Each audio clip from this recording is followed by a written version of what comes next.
Hello बच्चों, चलिए प्रश्न को पढ़ते हैं। 109 मीटर के तार की आवृत्ति 100 हर्ट्ज है। जब इसके तार की लंबाई दोगुनी करके तनाव बढ़ाया जाता है तो इसकी आवृत्ति 75 हर्ट्ज हो जाती है। प्रारंभिक तथा अंतिम तनाव का अनुपात है। दिए गए विकल्प हैं ए 3:4, बी 4:3, सी 4:9 या फिर डी 9:4। चलिए सबसे पहले हम लिख लेंगे मूल अवधारणा। मूल अवधारणा जिस पर कि यह प्रश्न आधारित है। यह प्रश्न आधारित है तनी हुई डोरी में अनुप्रस्थ कंपन पर।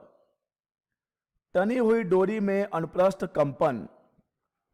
बच्चों, तनी हुई डोरी में मूल कंपन की आवृत्ति का सूत्र होता है 1/2L वर्गमूल T/m, जहां पर कि बच्चों T है डोरी में तनाव, M है एकांक लंबाई का द्रव्यमान और L है डोरी की लंबाई। अब देखिए बच्चों, अगर यहां पर M नियत रहे तो 2 तो नियत ही है, तो यहां से हमें मिल जाएगा कि न्यू समानुपाती है वर्गमूल T के और न्यू समानुपाती है वर्गमूल T के और न्यू बच्चों व्युत्क्रमानुपाती है L के।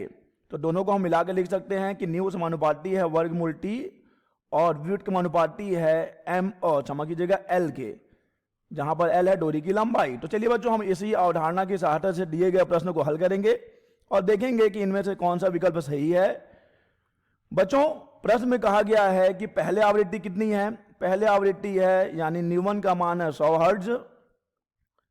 हर्ट्ज और बाद में बच्चों आवृत्ति हो गई है यानी न्यू2 का मान हो गया है 75 हर्ट्ज। और हमने क्या किया बच्चों, हमने तार की लंबाई को दोगुना कर दिया है यानी कि L2 हो जाएगा 2 गुना किसके, L1 के, प्रारंभिक लंबाई के 2 गुना कर दिया गया है।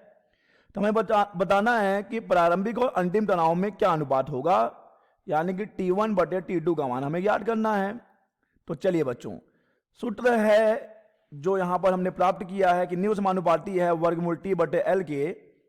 न्यू समानुपाती है वर्गमूल T और व्युत्क्रमानुपाती है लंबाई L के। तो हम लिख सकते हैं कि न्यू1/न्यू2 बराबर वर्गमूल T1/T2 और ये हो जाएगा L2/L1।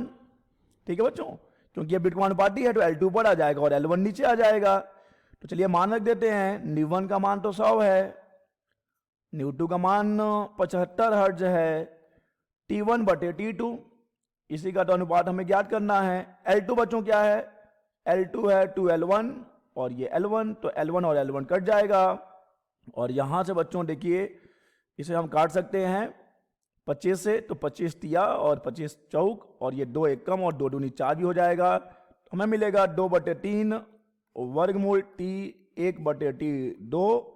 वर्गमूल हटाने के लिए हम दोनों पक्षों में वर्ग ले लेंगे, तो हमें मिलेगा 4/9 बराबर T1/T2, यानी कि T1 और T2 में कितने का अनुपात है बच्चों, 4:9।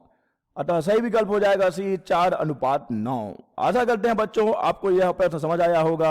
धन्यवाद।